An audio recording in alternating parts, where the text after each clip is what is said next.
And welcome to cric chat with Venkatesh. IPL almost half way స్టేజ్కి వచ్చేసింది. Except 2 teams, మిగతా అన్ని టీమ్స్ కూడా తమ 7 మ్యాచెస్ కంప్లీట్ చేసుకున్నాయి out of total 14. Match number 28 Monday జరగబోతుంది. దీంతో ఆ మిగిలిన 2 టీమ్స్ అంటే కేకేఆర్ అండ్ ఆర్సీబీ వీళ్ళు కూడా తమ 7th మ్యాచ్ కంప్లీట్ చేసుకుంటారు. 2 టీమ్స్ మంచి ఫామ్లో ఉన్నాయి. కేకేఆర్ పాయింట్స్ టేబుల్లో 3rd ప్లేస్లో ఉంది. ఆర్సీబీ 4th ప్లేస్లో ఉంది. Both of them one 4 out of their 6 matches each. Match వేదిక షార్జాలో ఇప్పటివరకు 5 మ్యాచ్లు జరిగాయి. వాటిలో 4 మ్యాచ్ల్లో ఫస్ట్ బ్యాటింగ్ చేసిన టీమ్స్ గెలిచాయి. అంటే అక్కడ సెకండ్ బ్యాటింగ్ టఫ్గా ఉందని కాదు, ఎందుకంటే 200+ స్కోర్స్ సెకండ్ బ్యాటింగ్ వాళ్ళు కూడా చేస్తున్నారు. 7 కన్సిక్యూటివ్ స్కోర్స్ ఆఫ్ 200 వచ్చాయి. అక్కడ వరల్డ్ రికార్డ్ అది. ఒకే వెన్యూలో అన్ని వరుస 200s రావడం. కానీ లాస్ట్ 2 మ్యాచెస్ నుంచి ఏమవుతుందంటే పిచెస్ స్లో డౌన్ అని బౌలర్స్కి కొంత హెల్ప్ లభిస్తుంది. Ball is starting to grip a bit. So ఈ చేంజ్ వల్ల మనకి మరీ పెద్ద పెద్ద స్కోర్లు వస్తాయని మనం ఎక్స్పెక్ట్ చేయడానికి లేదు. బౌలర్స్ కూడా కొంత హెల్ప్ ఉంటుంది మారిన ట్రెండ్ వల్ల. బట్ స్టిల్ గ్రౌండ్ సైజ్ చిన్నది కాబట్టి ఇప్పటికీ కూడా అక్కడ పెద్ద స్కోర్లు వచ్చే అవకాశం ఉంది. పెద్ద స్కోర్లు వచ్చిన రాకపోయినా సిక్సర్లు అయితే బోల్డ్ అని చూసే ఛాన్స్ ఉంటుంది, దాంట్లో డౌట్ లేదు. కేకేఆర్కి కొన్ని ప్రాబ్లమ్స్ మనకు కనిపిస్తున్నాయి. ఎందుకంటే కేకేఆర్కి main problem Russell injury. Last మ్యాచ్లో రసల్కి మోకాలు గాయం తిరగబెట్టింది. అతను బౌలింగ్ కూడా చేయలేదు. 2 days అయింది కాబట్టి అతను ఫిట్నెస్ రిగైన్ అయ్యింటాడా డౌటే. అతను ఆడకపోవచ్చు ఈ మ్యాచ్లో. ఆడని పక్షంలో టామ్ బ్యాంటన్ని తీసుకొస్తారు. Tom Banton English batsmen allrounder కాదు, కానీ అతనే ప్రాపర్ రీప్లేస్మెంట్. ఎందుకంటే it's a big hitter. Sharjah గ్రౌండ్ని he will relish definitely. He will play some innovative shots also. He may open the batting and Tripathi may drop down the order. But Tripathi బాగా ఆడుతున్నాడు కాబట్టి ఓపెనర్గా Banton may play number 3. But Russell 80% fit ఉన్న అతను ఆడిస్తారు. ఎందుకంటే death బౌలింగ్లో కూడా అతను చాలా అవసరం ఉంటుంది అతని చేత. బ్యాటింగ్ పెద్దగా చేయలేదు. 5 మ్యాచెస్లో 55 రన్సే చేశాడు 5 innings. బట్ స్టిల్ అతను లాంటి ఆల్రౌండర్ని వాళ్ళు వదులుకోరు. 80% ఫిట్గా ఉన్నా సరే అతన్ని ఆడిస్తారు. ఇంకొక ప్రాబ్లం ఏంటంటే Sunil Narayan action was reported in the last match. అతను చెకింగ్ చేస్తున్నాడు అని చెప్పి అంపైర్స్ అతని యాక్షన్ రిపోర్ట్ చేస్తారు. మరొకసారి అతని బౌలింగ్ యాక్షన్ కనుక రిపోర్ట్ అయితే he will be out of the tournament. So that will be playing on his mind.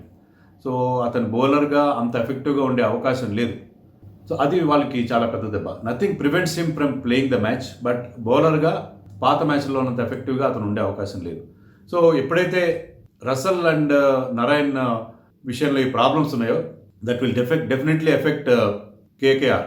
ఎందుకంటే డెత్ బౌలింగ్లో వాళ్ళిద్దరూ చాలా కీ రోల్ ప్లే చేస్తున్నారు. చెన్నైతో జరిగిన మ్యాచ్లో వాళ్ళ డెత్ బౌలింగ్ వాళ్ళకి మ్యాచ్ గెలిపించి పెట్టింది. ఈవెన్ నారాయణ్ అగేన్స్ట్ కేఎక్స్ఐపి కూడా అతని బౌలింగ్తోనే వాళ్ళు ఆ స్కోర్ని డిఫెండ్ చేసుకోగలిగారు. సో వాళ్ళిద్దరూ లేకపోవడం, లేకపోతే నారాయణ ఆడినా కూడా అంత ఎఫెక్టివ్గా లేకపోవడం అనేది వాళ్ళకి ఇబ్బంది పెడుతుంది. నారాయణ డ్రాప్ కూడా చేయొచ్చు వాళ్ళు, ఈ ప్రాబ్లం ఉంది కాబట్టి. ఎందుకంటే like to like replacement Chris green అనే ఆస్ట్రేలియన్ ఆల్రౌండర్ ఉన్నాడు. Is also an off spinner. So ఆ చేంజ్ కూడా చేయొచ్చు. బట్ నారాయణ ఆడిస్తారు. రసల్ని కూడా ఫుల్ ఫిట్గా లేకపోయినా ఆడిస్తారు. బట్ వాళ్ళ ఈ ప్రాబ్లమ్స్ అనేవి టీంకి చాలా ఇబ్బంది పెడతాయి. But what about Pat Cummins కూడా మనకు తెలుసు, $1 billion baby, highest paid player in this IPL. కానీ అతను 2 wickets తీసాడు ఇన్ 6 matches. మంచి వేగంతో బౌలింగ్ చేస్తున్నాడు, కానీ is not getting those wickets. So అది కూడా వాళ్ళకి ఒక problem. Nagarkoti went for runs in the last match. Shivam Mavi fit అయితే అతను తీసుకొస్తారు. Prasidh Krishna is doing well, Varun Chakravarthy is doing well. But బౌలింగ్లో వాళ్ళకి ఇప్పుడు ప్రాబ్లమ్స్ కనిపిస్తున్నాయి. బ్యాటింగ్ ఓకే, బ్యాటింగ్ అంతా బాగానే ఉంది. దినేష్ కార్తిక్ కూడా ఫామ్లోకి వచ్చాడు. సో బ్యాటింగ్లో వాళ్ళకి అంత ప్రాబ్లమ్స్ లేవు. కానీ బౌలింగ్లో ఎప్పుడైతే ఈ కెరీబియన్ ఆల్రౌండర్స్ ఇద్దరి విషయంలో క్వశ్చన్ మార్క్ ఉన్నదో అది మాత్రం వాళ్ళని ఇబ్బంది పెట్టే అవకాశం ఉంది. బట్ ఆ లాస్ట్ 2 మ్యాచెస్ అంత టఫ్ మ్యాచెస్లో వాళ్ళు గెలవడం, టైట్ మ్యాచెస్, ఓడిపోవాల్సిన మ్యాచ్ నుంచి వాళ్ళు గెలిచి వచ్చారంటే ఆ కాన్ఫిడెన్స్ వాళ్ళకి చాలా స్కై హైగా ఉంటుంది. అది వాళ్ళకి చాలా హెల్ప్ అవుతుందని నేను అనుకుంటున్నాను. కానీ ఈ ఇద్దరు కీ ప్లేయర్స్ విషయంలో ఉన్న ప్రాబ్లమ్స్ కూడా వాళ్ళని కొంత కొంగదీసే అవకాశం ఉంది. But they have one advantage, they have already played in Sharjah one match. ఆ ఫెమిలియారిటీ, ఆ గ్రౌండ్ ఫెమిలియారిటీ వాళ్ళకు ఉంది. బట్ ఆర్సీబీ మొదటి మ్యాచ్ ఆడుతుంది ఇక్కడ, సో అది కొంచెం వాళ్ళకి ఇబ్బంది పెట్టే విషయం. హెడ్ టు హెడ్ రికార్డ్ కూడా తీసుకుంటే కేకేఆర్ 14 మ్యాచ్లు గెలిచింది ఆర్సీబీ పైన, వెరాజ్ RCB one against Kolkata only 10 matches. Last 3 సీజన్స్లో చూస్తే ఏంటంటే 5 మ్యాచెస్ కేకేఆర్ గెలిస్తే 1 మ్యాచ్ మాత్రమే రాయల్ ఛాలెంజర్స్ గెలిచారు.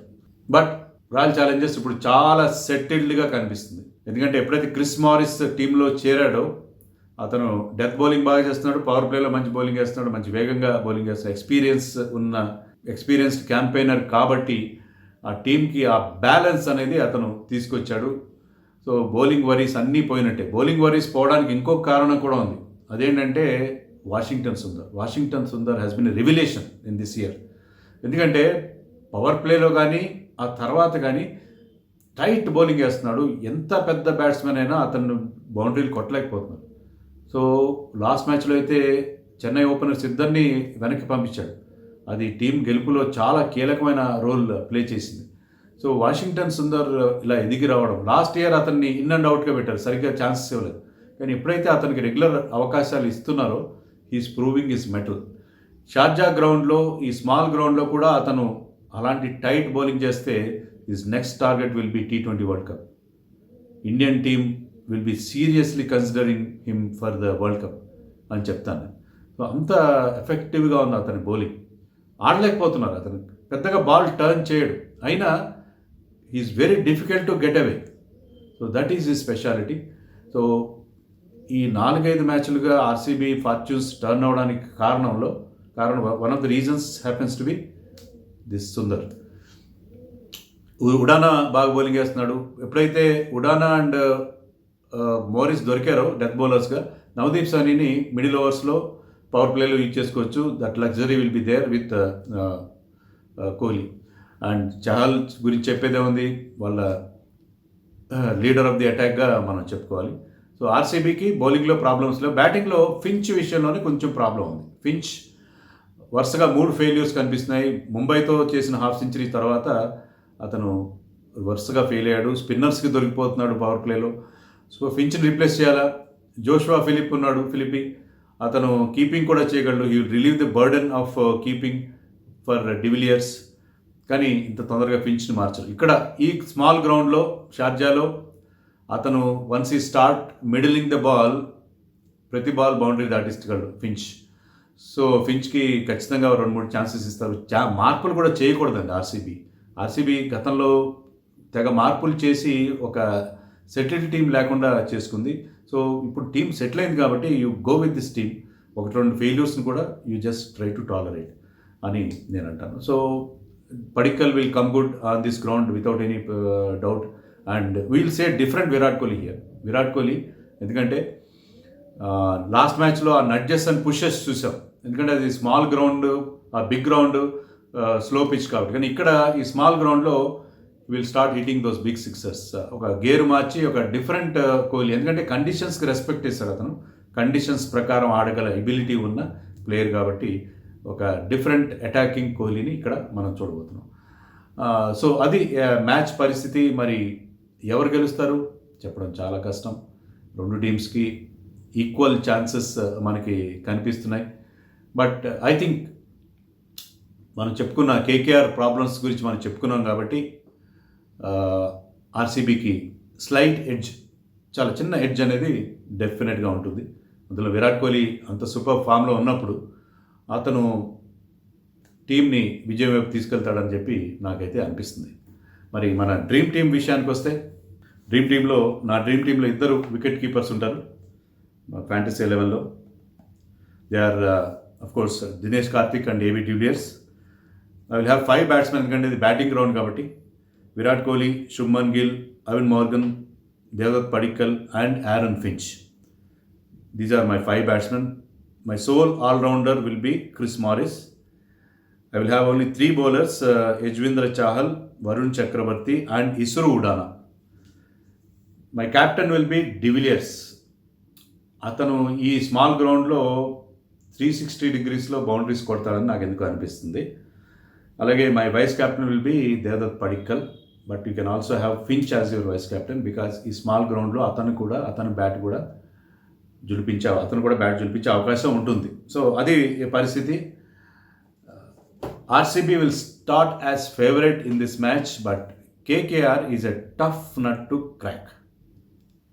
Watch out for this match and bye for now.